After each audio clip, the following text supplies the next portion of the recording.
Sa buong mundo, marami ang nagtitipon linggo-linggo sa mga gusali na tinatawag na Kingdom Hall. Naisip mo na ba kung anong meron sa Kingdom Hall ng mga saksi ni Jehovah?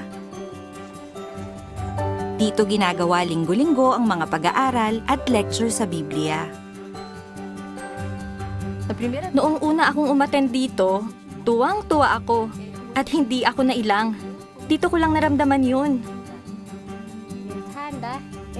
Ang babait ng mga tao dito. Organisado sila at may malasakit sa iba. Lahat ay imbitadong pumunta sa mga pagtitipon. Wala itong bayad at wala ring koleksyon. Iniimbitahan ang lahat ng miyembro ng pamilya para sama-sama silang mag-aral. Ang lahat ng pagtitipon ay nagsisimula at nagtatapos sa awit at panalangin.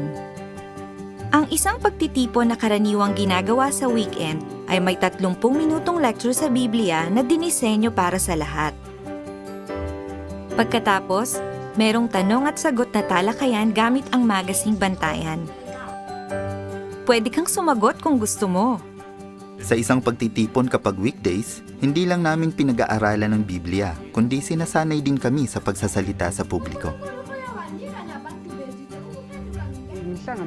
Lahat ay pwedeng pumunta sa mga Kristiyanong pagtitipon kahit hindi saksi ni Jehovah. Kahit saang Kingdom Hall ka umattend, iisang programa lang sa Biblia ang pinag-aaralan namin.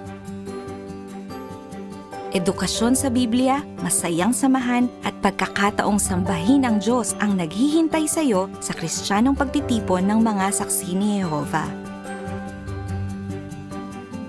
Para makahanap ng Kingdom Hall na malapit sa inyo, puntahan ang seksyong Tungkol sa Amin at puna ng search para sa pulong ng mga saksi ni Jehovah.